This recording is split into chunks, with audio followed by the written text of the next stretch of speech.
You are listening to The Beaverton, North America's trusted source of news.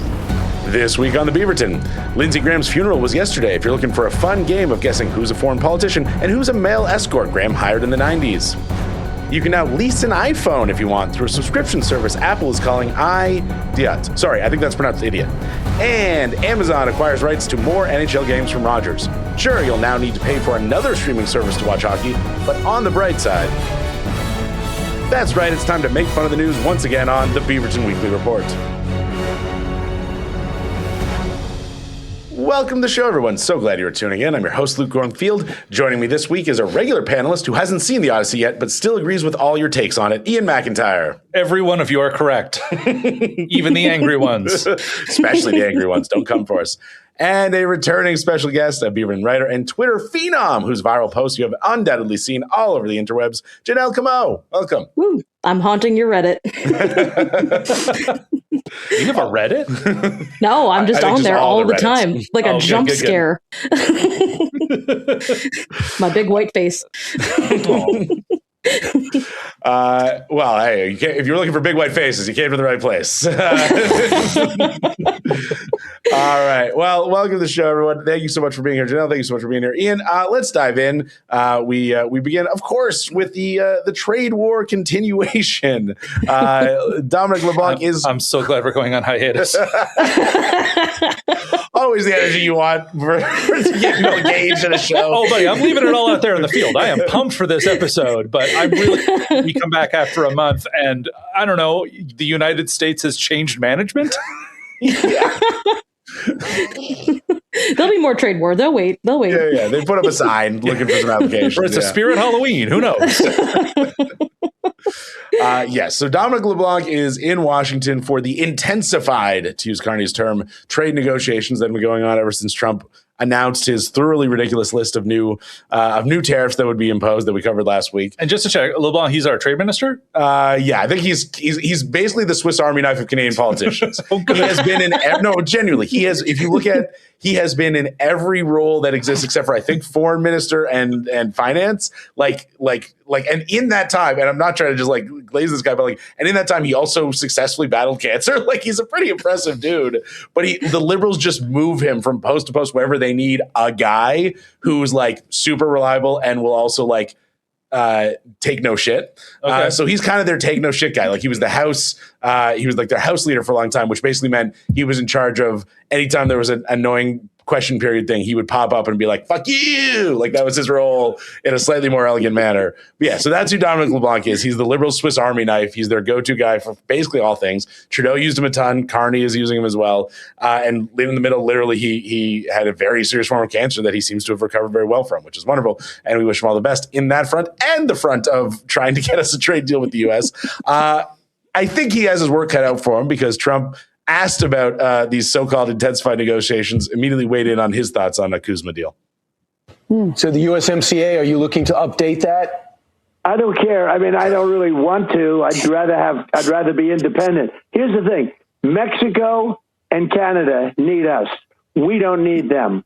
The deal is important for them. It's not important for us. Okay, Mr. President, thank you so much. I know you're speaking at Lindsey Graham's funeral this morning. I assume, what a segue. I assume he was doing that Fox News phone hit mid-eulogy. Yeah. There was, and look, I know it's the idea of Trump as funny, interesting person is so 2016 and we're so sick of it. But there was a moment during his eulogy for Lindsey Graham where he clearly was reading the speech for the first time and he read out loud the words, everyone loved Lindsey. And then he immediately paused and went, well, not everyone. What is this, a Friars Club roast? Lindsey Graham, you look like... Jesus. Yeah, so like there was that, like again, it was like a little bit of that old 2015, 2016 Trump sauce where it's like he is essentially doing a stand-up bit in his speeches and like improving and riffing off the cuff. Anyways, that's a whole other thing with Lindsey Graham. But yeah, just to like read that out loud and clearly be like, who the fuck wrote this shit? No one fucking like this dude. Stephen Miller's getting a heart. Christ, no. But yes, anyways. So the idea of Trump doesn't care. Do we believe he actually doesn't care? Is this just a negotiating position, or do we actually think he wants this deal to completely fall apart? I think at this point, I think at this point his brain is a rich pudding. I don't know if there's any interpreting what comes out of it at this point. Fair. Yeah, no, absolutely. I think I don't even think getting a good or a bad trade deal from Canada is the point right now. I think it is just I'm kicking the shit out of a smaller country on the news. That's all he really cares. USA. So then is there any benefit to talking to the Americans, or should we just be like, Dominic, come on home? Like, what are we doing here? Oh, I think we should do talking to Americans, the old Rick Mercer bit. Oh God. I think we should send him to go make up stuff about igloos and stuff. Yeah, the National Igloo. That, remember, like, I mean, I know this is nothing, but just because Ian and I work in TV, the ratings on those specials, and again, the whole principle of those specials was just, Janelle, you might be too young to see these, was just, ain't Americans dumb? Like, that was the whole bit. Americans be dumb, let's laugh at them. And those things got, like, in a time when our population was probably like 30 million, like 8 million people would tune in to watch Ain't Americans Dumb on CBC Sunday night. Like, yeah, that was our finale of MASH here in Canada. Yeah, someone go look up. I'm sure the YouTube clips are on you. I'm sorry, I'm sure the clips are on YouTube, but yeah, someone go look that up. And it's all just, and he does it well, but it's all just these fucks. These fucks don't know shit. Anyway, that's who I think we need in the foreign minister position right now. It's just Rick Mercer with a microphone. Yes, exactly. I don't think you can like negotiate with Trump anymore. I think it's like all he responds to at this point, I think, is cryptocurrency bribes. Or I think if you were to like offer him like a high fructose snack in the palm of your hand, I think you could get somewhere. I think like other than that, we're out of options. Yeah, like a horse. Keep your hand flat. He will bite you. I think that's all we've got. Yeah, you might be right. The thing that I thought was interesting this week was there was a couple articles written about how it's, Trump has been on this bandwagon of fuck Canada for long enough now, 50 for state, et cetera, et cetera. And, as in classic case, like Trump says something outlandish and Republicans are like, oh, I don't know about that. And then within a couple months or a few months or a year, they're all on board to the extent that like it's always been their position, like America first, make America great, drain the swamp, all that stuff that was like at first it's just Trump and then the establishment, quote unquote, gets on board. And now you're seeing in polling, you're seeing in speeches from non-Trump politicians that this kind of like fuck Kuzma, fuck free trade with Canada, and kind of just fuck Canada in general has seeped into the rest of the party. So, do we think this energy with the U.S. goes away in a post-Trump world, assuming it's Republicans and not Democrats in charge? I think with Democrats, we can be pretty confident we would get a trade deal. But with Republicans who aren't Trump in charge, is there any chance we can get back to normal? I think it might go away because they're all cowards. Oh, I did forget. Because it's this whole thing of, because he's doing it, they're all like, oh, hey, he didn't pay a price for it and a couple months have gone by. I guess we can score some points by doing this, even if we mean it or not. Yeah. But without him leading that charge, no, the schoolyard bullies henchmen don't go around bullying kids when that kid's homesick. Yeah, that's a very good point. That's a good time to get the henchmen. Yeah. Yeah, like I think the problem is like we didn't actually do anything. Like we are fundamentally like we sold them stuff they wanted to buy at prices they were like more or less willing to pay. If I'm going to kick off dare we? How dare we? If I'm going to kick off a generational blood feud, I want to do something. Like we got to burn something down. We got to sink a bridge. Like this is just not enough. We just built one, and I hope maybe we laced it with dynamite. Who knows? That also pissed them off somehow. We built them a bridge, and they got mad at us for it. We paid for it. We employed Americans to build their part of it, and they got mad at us about that. Think how fucking one-sided this relationship is, where we literally send them money, free money, and free jobs, and they're like, fuck you for doing that. Like, that's the world we live in now. Well, I keep hearing this analogy of like, it's like a marriage relationship that's gone bad and maybe you can work that. No, it's like if you were in a marriage and the husband got replaced one day with a psychopath, like a different person was the husband. An invasion of the body snatchers, clone situation, yes. And it was just like, oh, can we work this out? Probably not. That guy is an alien. You got to shoot him in the head. Yeah, we got to find the real husband in the shed somewhere. Bring him back. He's in the pod, or however that works. I also feel like they don't actually want to govern Canada. Like, it's one thing to talk about annexing Canada. They don't want to govern us. Like, it's one thing to like criticize us about our forest management. That's very fun. But then like becoming the guy who's in charge of raking 44 billion fuck tears of Northern Ontario wilderness. Like, you don't want to do that. You just want to criticize from afar. Oh, buddy, you hit the nail on the head, too, because all this talk about, like, he wants to annex Canada, he wants to make them the 51st. Yeah, because Trump is known for his follow-through and his logistical planning. Yeah, that guy wants more homework. That's what he wants. He wants to translate everything to French. You know? No. Yeah, look how good things are going in Venezuela at the moment. Bonjour, mes amis. It'll be like Quebecois French too. Yeah, he would be. His voice naturally does lend to the Quebecois French. Okay, yeah. As opposed to the classic knock of every Anglo politician going there speaking perfect Parisian French that they learned at UCC or whatever. All right. Well, I think the other big topic of conversation now that we've had a chance to adjust to this reality of once again we're under tariff threat is, how do we strike back? What do we do? There was debate about whether we fold and back off on the alcohol bans. We seem to be clearly ruling that out. Do you guys have any thoughts on, how do we fight back against the new tariffs should they come into place? Yeah, I have thoughts on this. I think we should insist on a new trade deal where all of our traded goods have to be flung over the border via trebuchet. And I think that this works in our favor because we sell them heavier stuff than we import. Like, we're chucking softwood lumber at them and they're shooting pharmaceuticals back at us. I think Trump would go for it if we pitch this right. Can we combine it so it's the softwood lumber dipped in the maple syrup so it sticks to him? Oh, yeah, sticky. Sticky and hard. Take your potash. For those of you listening at home who are not as awesome as Janelle, a trebuchet is a medieval siege engine. No, don't explain it. If they don't know what a trebuchet is, I don't want them listening to this podcast. Yeah, you're right. Okay, hard cut off. Kicked off.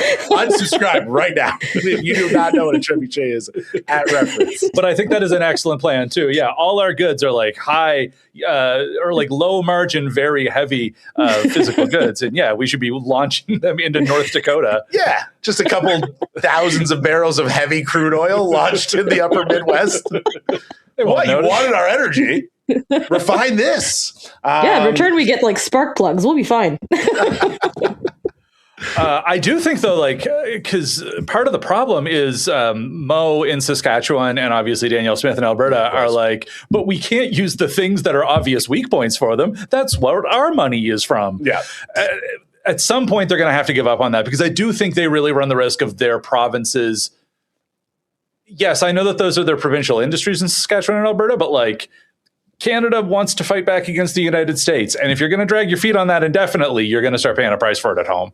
Yeah, I mean, it's potash especially is like their biggest weak point. Like, obviously oil, we would think, but especially in light of Venezuela, and they can always make deals for other oil. Potash would be one that it's very hard for them to get from anyone other than us. And the best thing about it is they don't know what it is. Yeah, neither do we really. Neither do we talk about it. But we all learned about it in the computer game Cross Country Canada that we played in school. Wait, only me being that old? Only you. I don't know if it's an age thing. I just am unfamiliar with it. It's deeply old. Is this like the Oregon Trail, but the Canadian version? Exactly. Okay, the Oregon this sounds Trail. vaguely familiar. You were a long haul truck driver, Yeah. and you like had to drive goods from like Sudbury to Burnaby and stuff and mostly it was potash. And every time, every kid was like, "What is potash?" And you'd be like, "Pot and ash," because we were all 10 years old. And yeah, that's how we learned. I do remember that being. I don't think I ever played it, but I remember other kids playing that in the the first computers we got in our school library. There was like 4 computers in a row, and I'd look over and see some kid. I was like, on Microsoft Encarta, and some kid would be playing that for sure. Oh, and yeah, and you were a kid, and you're like, well, at least I'm playing a computer game. Yeah. It's not fun, but it's better than not playing a computer game. Yeah. It's not fun, but at least it's a computer game. Yeah. I mean, you learned a lot, clearly. Yeah. It's a great advertisement for basically every computer game from the late 90s. Any educational one, for sure. Yeah. Well, how this is playing out at home and the ramifications did spill over into an interesting conversation this week. We talked either last week or the week before about how Poilievre was kind of like was in a tricky spot in terms of how does he stand up, not look so just like shitty and aligned with Trump in a way that can still allow him to criticize Carney.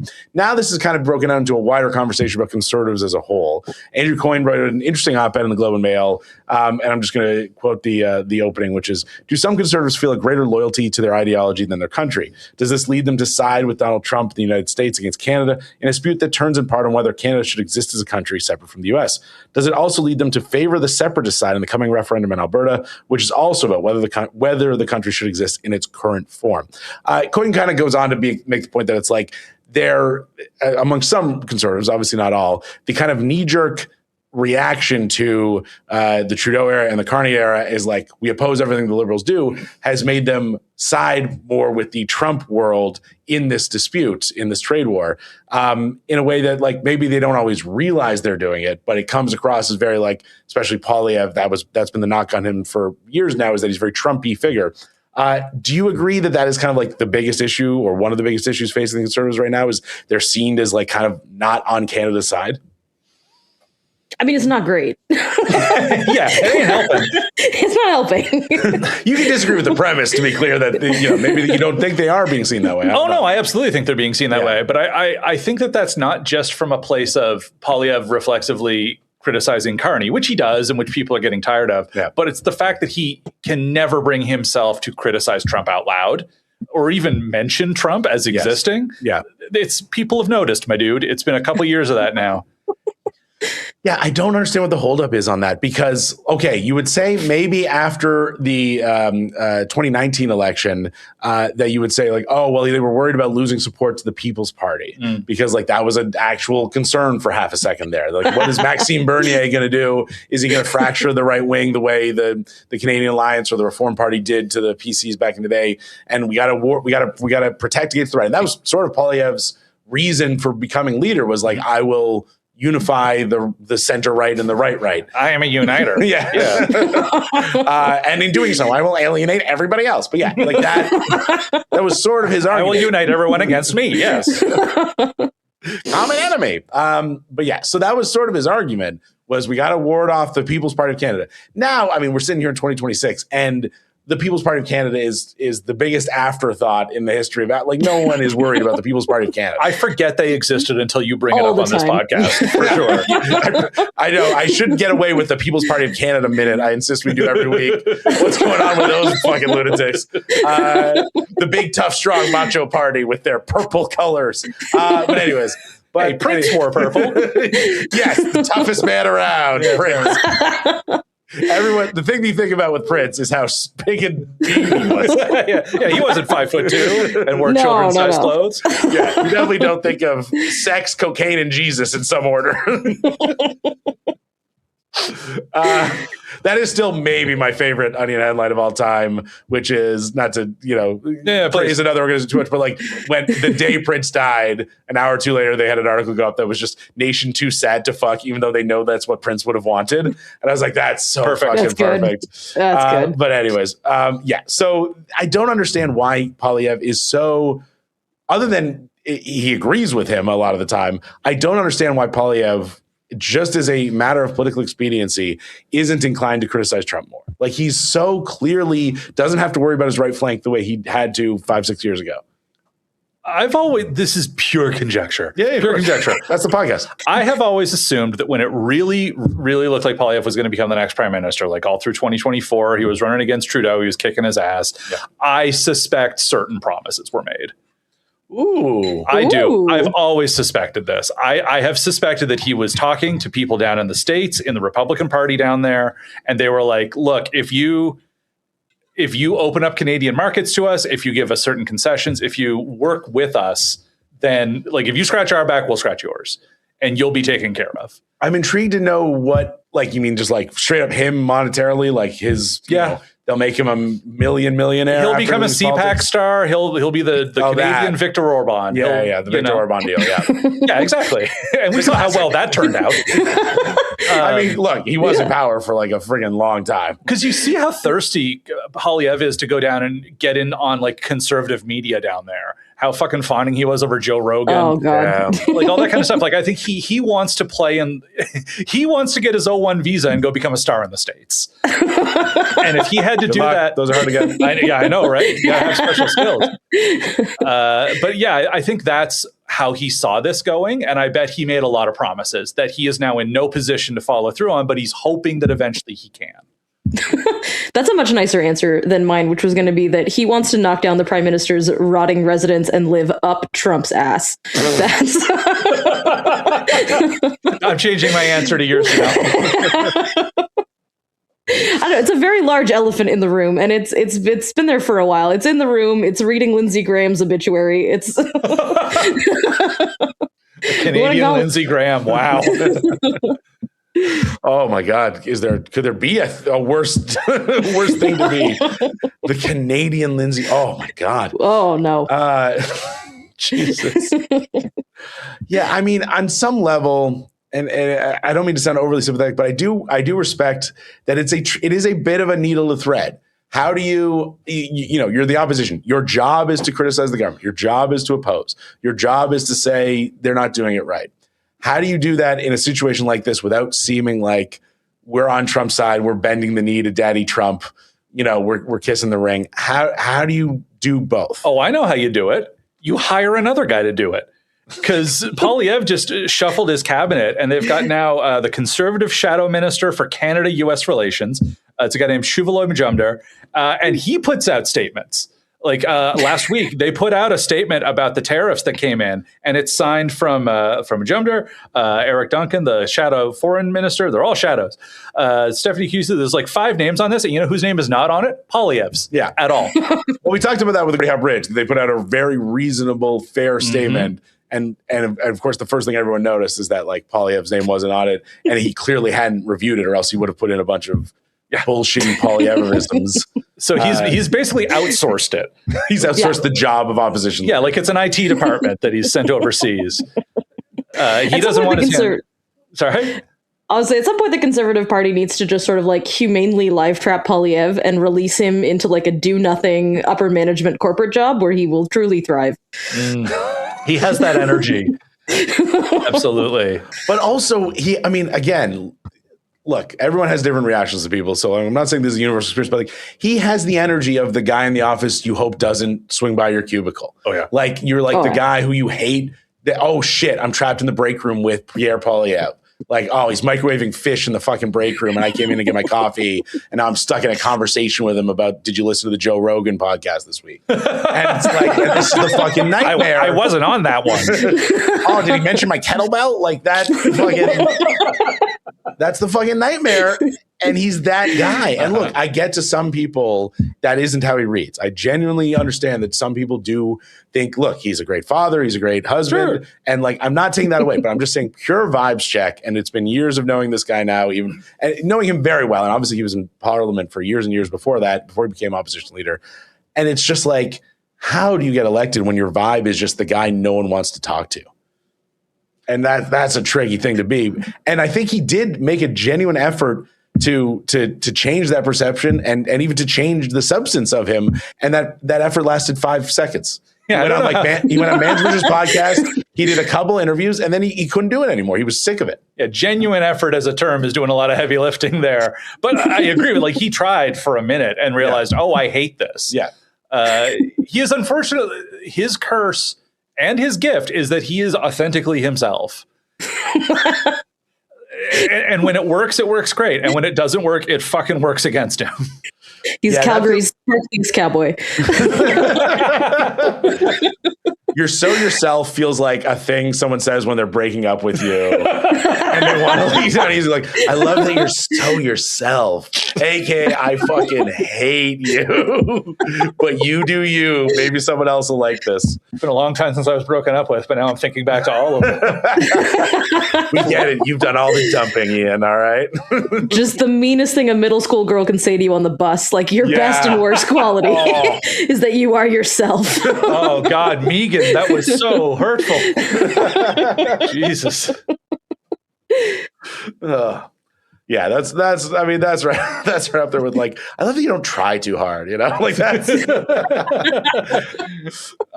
but yeah, I mean, so okay. Yeah. So I mean, I not to belabor the point too much, but like, okay, so farm it out, let the more reasonable conservatives, your Michael Chungs of the world, you know, be the ones who actually weigh in on policy while you just get to influence your way around town. But I mean, they've been trying that for a minute, and that's not working either. There was a Nanos poll today that shows them like they would finish in double digit seats, not even triple digits, if an election was held today. So like, yeah, in a country where you need 170, 2 seats to form a majority, and probably 140 to 150 to form a minority, that's a long ways away when you're in double digits. So yeah, now, you know, polls can be wrong, et cetera, but, and there are polls that show it closer than that, but whatever they're doing, it isn't working. And I just don't know why the move isn't just, we just come out full bore and be like, what Doug Ford has done. We're Team Canada. And maybe we put our foot in our mouths the way Ford has with that ad that pissed Trump off in the States and stuff like that. And blah, blah, blah. But like, why do we not just be like, you know what? Actually, Carney's not being tough enough with the U.S. Oh, but again, I just don't think he believes that at all. Yeah, but it's politics, baby. You don't got to say what you believe. But again, he can't. That's the thing he can't lie about. And I also, again, believe that he thinks that's where his future is. So he doesn't want to piss off Trump and the MAGA Republicans. He's applying for that job. Dress for the job you want, which I guess was Space Age Cowboy last week. But you know. Yeah. He's just going to knock out Marco Rubio and take his place and hope nobody notices. Now, those are two wieners who I would pitch in like Switch a perfectly matched fight.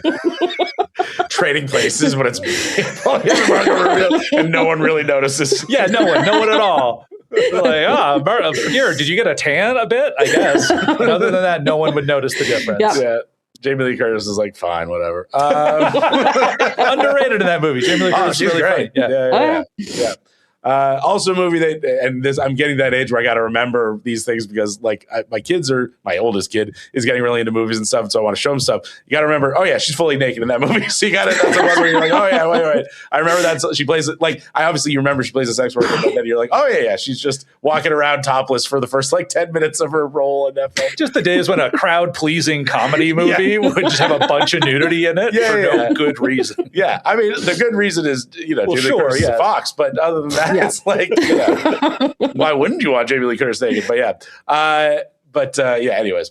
All right. Well, I love when they put her in the movie True Lies and they were like, would you believe Jamie Lee Curtis has been a fox this whole time? And it's like, yeah, people knew. Yeah. You didn't discover this, James Cameron. Yeah, when she takes off the like dowdy house dress that was also just like a super hot sundress. And it's like, secretly, I'm super hot under here. And it's like, we know. Yeah, we know. We've been, I guess it's been a few, I guess the reveal was a woman who's not 28 is still attractive. Like, I guess it's like shocking that Jamie Lee Curtis was probably like 37. Yeah. Just really getting up there. Controversial. Shocking. Crazy. Anyway, I can talk about True Lies for the rest of the hour if you guys want. I mean, great movie. Not great, but a fucking movie. This is the thing. It's not a great movie, but at every 5 minutes, it changes what it wants to be. Yeah. And sometimes it really works. That's in the like James Cameron cinematography. That's like his Insomnia with Christopher Nolan, where you're like, James Cameron directed that? Like that feels so beneath a James Cameron movie. It's also the way Insomnia feels like, like Chris Nolan directed Insomnia. What the fuck? True Lies is also such a divorced energy movie. Yeah. If I was just jacked like Arnold, my wife wouldn't have left me. I'm away all the time doing important stuff, and she shouldn't be mad about it. Yeah. Well, take that, Linda Hamilton, I guess. Wait, was he married to Linda Hamilton? Oh, I thought he was. No, he's married to Catherine Bigelow. Oh, I thought that was after Linda Hamilton. Never mind. Catherine Bigelow. My bad. I really have wrenched this podcast off of politics entirely. I apologize. For some reason, I thought they were together after they made the first Terminator. Doesn't matter, probably. Ian is quickly looking that up because we must know if James Cameron and Linda Hamilton were actually together, or if they were just good colleagues. All right. Well, they were married. There we go. Oh, yeah. We were talking before the show about guys like secret Canadians, and James Cameron's got to be one of the biggest secret Canadians. I think no one in the States knows he's Canadian. But anyways, all right, let's talk about of course, everyone can. We talk about it constantly. But yeah, so let's talk about one fairly big decision. It's a bit of a local story, but I think it's worth covering, which is the Liberals have announced that they will not be moving forward with a massive expansion to Billy Bishop Airport. For those who are not in Toronto, Billy Bishop Airport, is also called the Island Airport. It's right in downtown Toronto. It's just off Bathurst Street, one of the major north-south thoroughfares in the city. And it's like, right now it's like a fun little airport where you can get flights to like Ottawa, Montreal, Halifax, Boston, New York, like the East Coast, and maybe Chicago. I think you can make it to, but you can't go far. You're not flying to Europe from Billy Bishop Airport because the rule is they have to have prop. You can't have jets. It's got to be prop planes.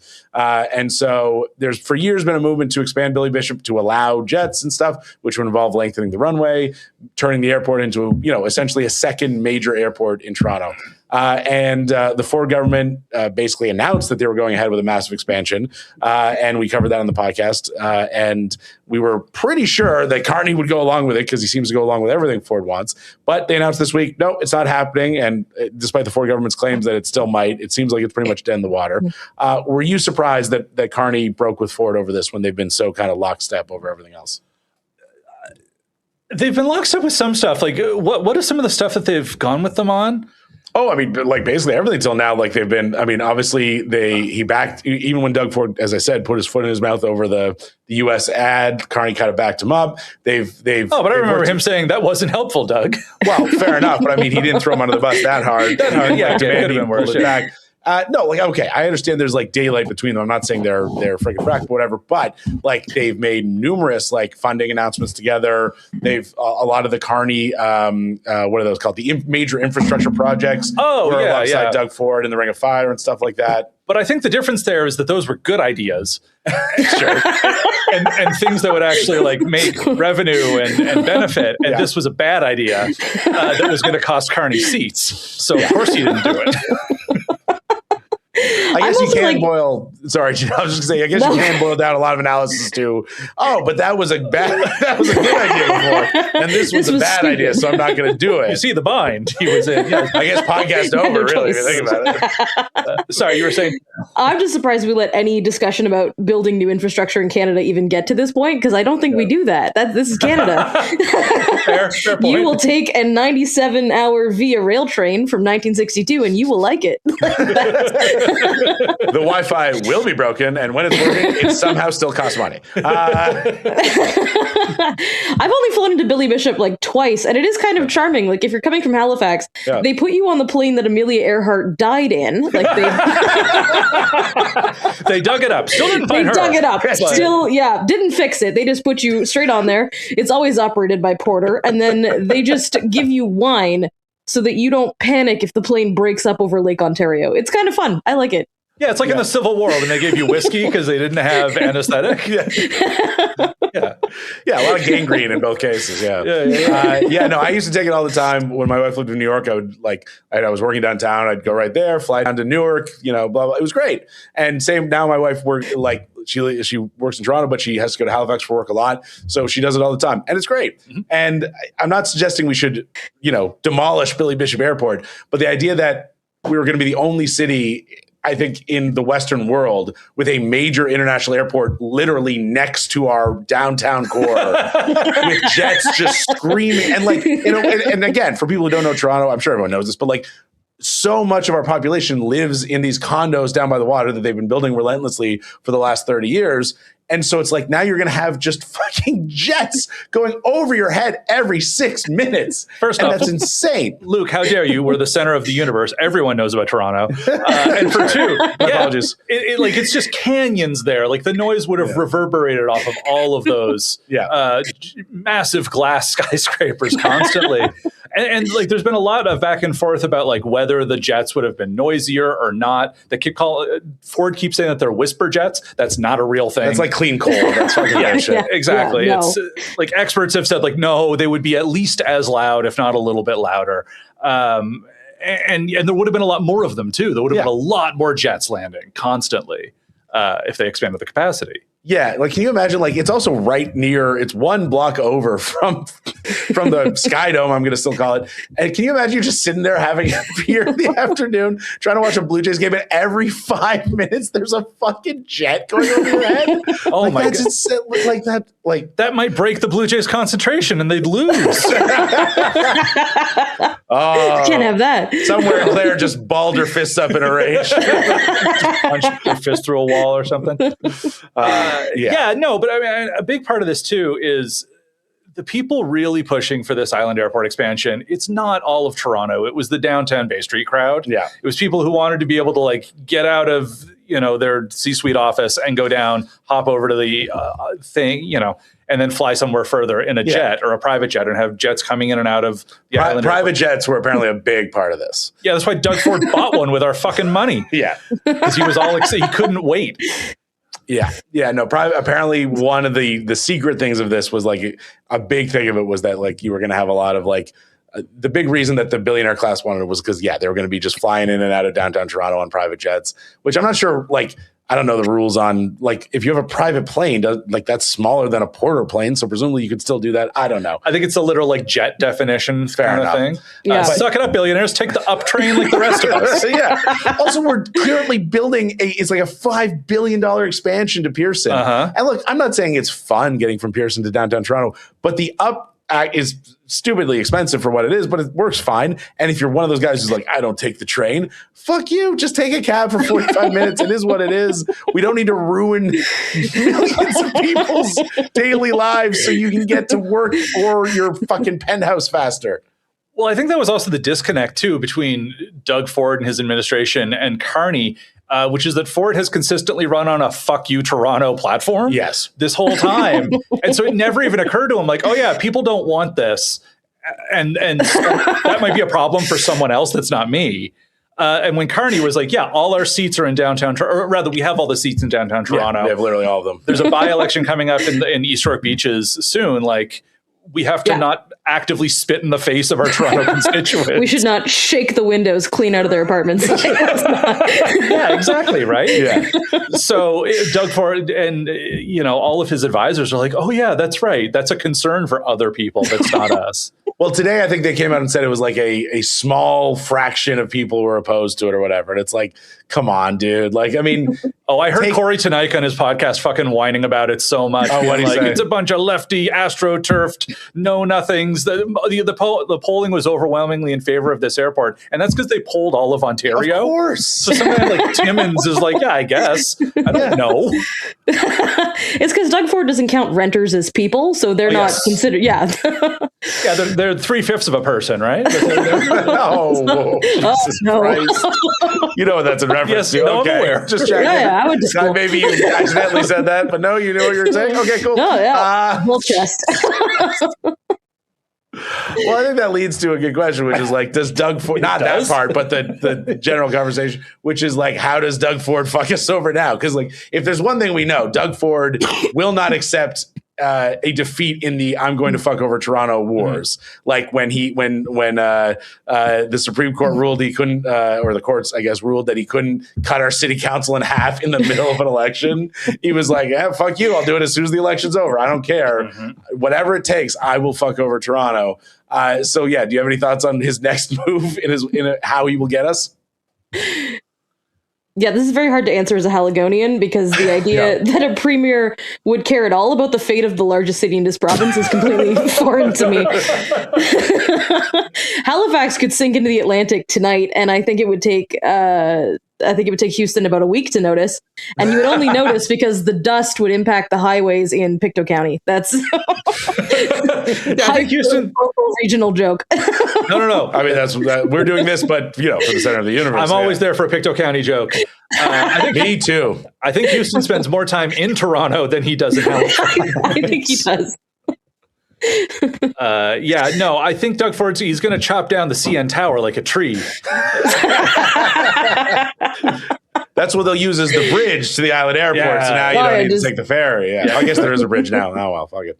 I've been taking it a while, clearly. Back when I was taking it, you still had to take truly the funniest ferry ride in your life, where it was a ferry that lasted, I'm not exaggerating, 1 minute. Like, it was a 1 minute ferry ride to the island airport. And every time people were like, can we build a bridge? And for some reason, for a decade plus, the city was like, no, take the ferry. Oh, and then they had to spend 15 years building a tunnel underneath, a channel to take you 10 feet to the airport. But you have to go like 5 stories straight down into the earth like a goddamn mole man, and then like truck over there and then go all the way back up immediately. Yeah, I mean, that's bad too. But imagine the guy driving the ferry. Like, the look on his face was always so sad. He was like, as soon as I start, I have to stop again. Like, I don't get to ever bring it up to speed or do anything cool. Like, I just go boop. I dreamed of being a sailor. Yeah. Poor guy. All right. Well, before we move on to our big finish, a quick message to the listener. First of all, thanks for checking out the show.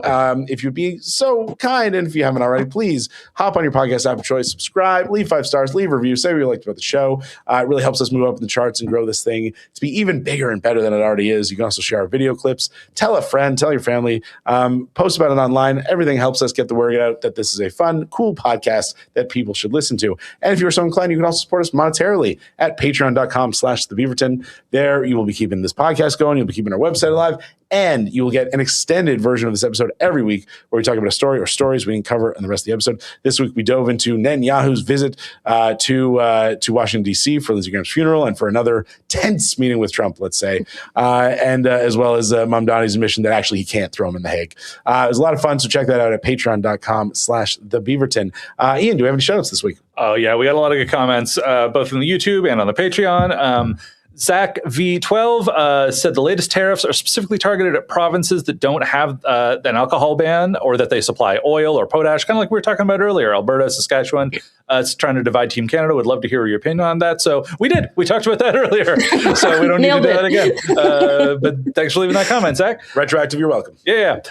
Joseph Hiller up on the Patreon said, to answer the question on the cost of testosterone in the U.S. for trans men, if you're willing to do something dodgy, I am told by trans men that I know it's not very expensive to buy gray market, like $70 every month or two. So don't say we never taught you anything, podcast listeners. Don't do that. No. Endorsed by the Beaverton. No, don't buy. You can't just because you call it the gray market, not the black market. Don't buy medication. Oh, fuck me. This does constitute medical advice and legal advice. Luke's a lawyer. And the last comment I got here from Phil B. from Phil B over the Patreon. So the next episode is the last one for a while, eh? Seems like it would be a great time to let Meg host. Once again with the hashtag that kind of looks like let me ghost.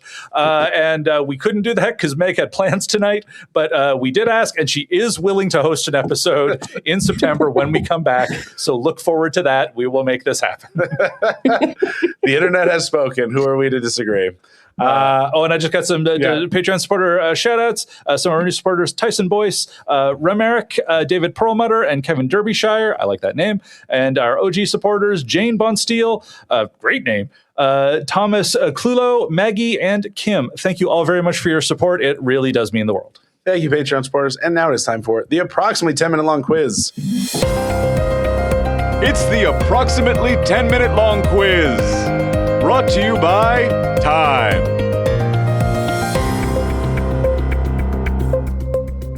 Every week, I ask the panel to play the approximately 10-minute long quiz where I put their knowledge of some less widely reported news stories to the test. Panel, your first question. What political issue did the Florida Surgeon General suggest was responsible for the state's current measles outbreak? The small part of me that wants to believe in a better world wants to say that they're blaming it on vaccine misinformation, but there's just no way that that's true. I think that they're blaming Cuba and they're using it to justify the continued blockade. Every new measles case gets 6 more weeks of blockade. We're going on groundhog rules.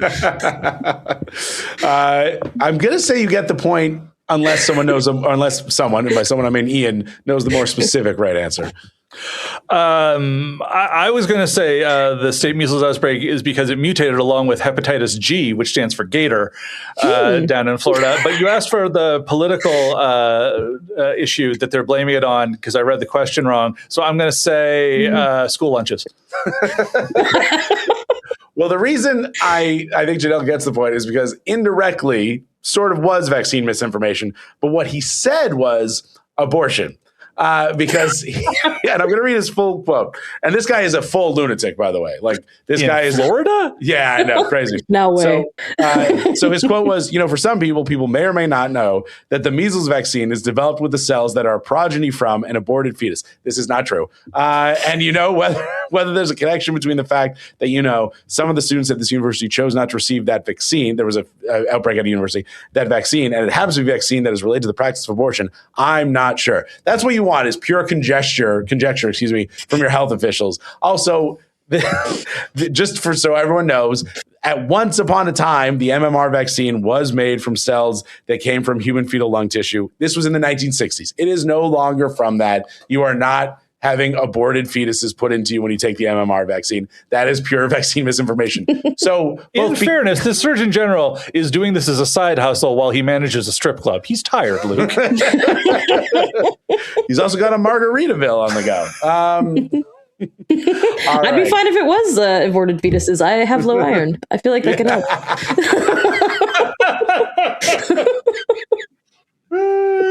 Also medical advice here on the Beaverton. Yeah. That one I'm fine with. The other one. Yeah. So point to Janelle, because both the people not taking the vaccine and getting the measles and the guy whose job it is supposed to be encouraging people to get the vaccine, both massive vaccine misinformation. So in a roundabout way, I give you the point. All right. Next question. The CEO of Shopify has proposed what adjustment to Canada's electoral system?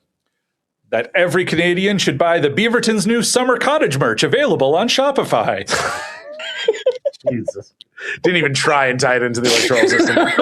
Just heard Shopify. Just went for it. Like every merch store in the world, we're on Shopify. It's not our fault. They have a monopoly. Janelle, any guesses? That all Canadian elections will be held on a Shopify storefront. It will cost $20 to vote NDP, Green, Bloc, or Liberal, and $5 to vote for the CPC, or I guess PPC. I didn't care enough to write them down. Yeah, but use promo code Shopify rules for 10% off your vote. Neither of those, sadly, although Janelle is closer. I assume you guys know the real story. Oh, yeah. The richer you are, the more votes you should get. Yeah. This one, in between when I was starting this prep sheet, this story broke big. So I was like, okay, everyone's going to know this, but that's fine. So yeah, extra votes for the rich, no votes for the poor. On Saturday, Shopify CEO Toby Lutke endorsed a post on X from a former TD Bank exec who suggested that an electoral system of weighted voting, proportional to the amount of income tax you pay, from 0 votes for people who don't pay income tax to 5 votes for anyone paying $500,000 or more. Looking at if you pay more than $1 million in tax, you get to spend the wedding night with a bride of any non-taxpayer you choose. If you didn't know Trebuchet, I hope you know Prima Nocta. But yeah, so that is obviously the last part I made up. But yeah, so he just straight up, like, it's amazing the things people will just say. This is a respected businessman who probably can get a meeting with every politician he wants, just coming out and being like, poors can't vote. Fuck you guys. I get 5, you get none. How about that? Like, that's what he's saying. Do you hear the people singing the song of angry men?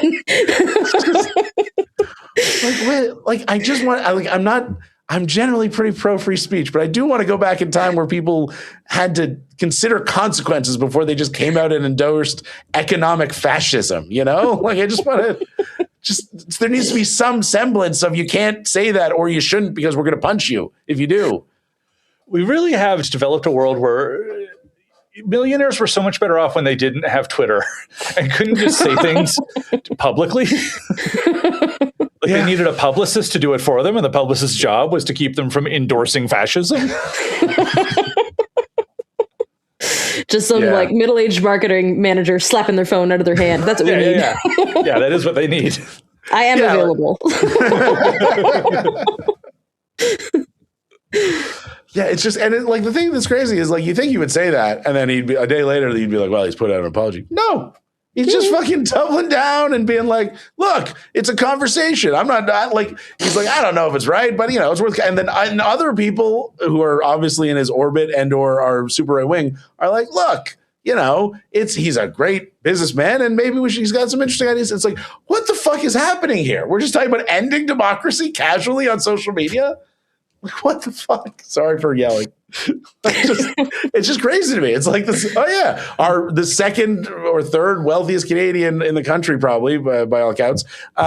Just casually endorsed ending democracy as we know it. That's fun. Will it shock you to learn he's also a big Trump guy? Well, no. I haven't even heard Trump say that. I think he was like actively pro 51st state last year. Right. Yeah. Yeah, and fair enough, and that's bad too. But even Trump hasn't said, actually, no one but fucking millionaires gets to vote. I mean, he hasn't said it out loud. No, fair enough.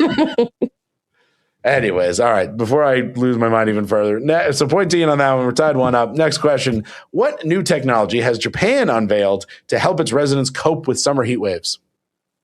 I think they have genetically engineered a living Venusaur. It will protect the residents from the sun with its large, palm fronds, whatever's on top of a Venusaur. What is a Venusaur? Oh, man, it's a Pokemon. Come on. Buddy. Sorry. I thought you had kids.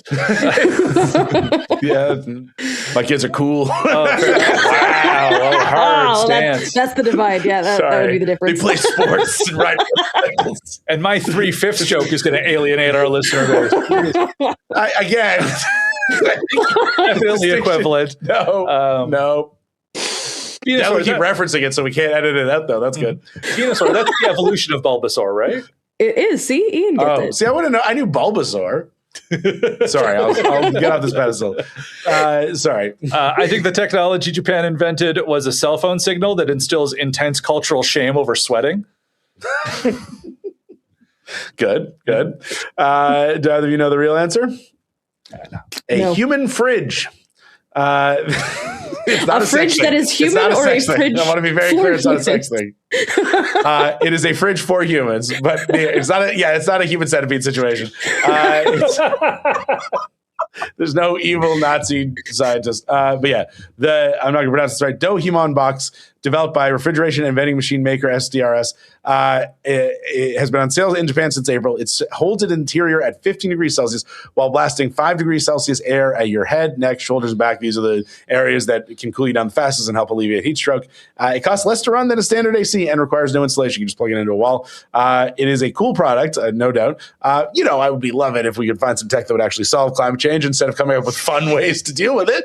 But, in the meantime, if you're feeling sweaty, pop in a human fridge. You can feel like a fucking, spring mix salad you've left in there for too long. That's fun. I do applaud the Japanese's startling advances in the field of making things feel like coffins. like those little hotel pods that they have. That's terrifying. It's practice for when you die of climate change. Like, get in the climate sarcophagus. Like, at least I'm going out cold. It's fun. Like a sweat. That's great. All right, no points on that one. Our last question: what product geared at children has a sex robot company rolled out? Is it a product that's landed its engineers in a Supermax prison? Not yet. Hopefully soon. It is not a sex product geared at children. It is just a company that has previously only made sex robots as a new child-focused product. I wrote a whole list. Oh, sorry. Please, give me your list. No, not a whole list. The only one I wrote was just my first friend with benefits. It's not bad. I wrote those dolls that investigators use to ask kids where they've been touched. Yeah, like they take the old sex robots and decommission them. Just shrink them. And then use just them make for them that. Yeah. Smaller, yeah. Jesus Christ. It's a booming market. I don't know what I expected with this prompt. I did this, but yeah. That's me. It's not me. You made the quiz. I made the quiz. Look, sometimes there's a lot of fun, quirky news stories to choose from, and then other times you're up till 3 a.m. desperately trying to find some. And that was the situation this week, and it is what it is. The answer, if neither of you know it, is AI teachers. The pitch is to supply rural school districts with one of its AI-powered teacher assistants that will sit in a high school classroom and teach STEM subjects to teenagers. The M series humanoid robot uses natural conversation, facial expressions, and real-time interaction to create engaging, hands-on learning experiences. I checked 4 times to make sure this was a real thing and not a plot synopsis of an upcoming horror movie. It's still real. I bet that thing is horrific. I bet it just looks like a Polar Express character. We'll put up a picture of or I can link to the article, but we'll put up a picture of the and this is like the sales version, not the real version, but like the mock-up they made to sell them, and it's the scariest fucking thing you've ever seen. And it's talking next to an AI rendering of a child, and you're just like, it's the uncanny valley, and it's fucking creepy. Yeah, why are we even sending kids we'll have robot teachers and AI children, and then we just don't need to send anyone to school. Yeah. The kids can stay home and play with their sex robots. Yeah. I do admire the pivot, though. It's like when Yamaha were like, you know what would go well with these motorcycles? A baby grand piano. But you're looking at a sex robot, and you're like, what if this thing taught math? Yeah, companies getting really famous for one thing and then launching a completely different thing it's like how for years I was like, well, the Michelin Guide doesn't have anything to do with Michelin tires, and it's like, oh yes, it does. It's very much the and same the restaurant company. stars, same thing. Yeah, 100%. All right. Well, at the end of our quiz, there is a tie, but of course, I have the ultimate power, so I award Janelle the victory. Hooray! Janelle, you have won absolutely nothing save for the right of first plug. What would you like people to know about? If you're not already following me on the internet and you've not gotten tired of me and blocked me, you can find me at Very Bad Llama on everything. I'm still on Twitter, Blue Sky. Have at her. Awesome. Excellent. Ian. Someone good's got to be on Twitter. Thanks for holding down the fort. Hey, Toby Lutke is up there talking about how we reform our electoral system. He's doing great. I was just going to say, check out thebeaverton.com. We got a lot of good articles coming out. A couple that I liked this week. Neighborhood kid who just learned to ride bike, now logging 14-hour shift delivering Uber Eats by Evan Klim. And tech CEOs warn Chinese AI could destroy the world faster than American AI can by PJ Taylor, which I enjoyed a great deal.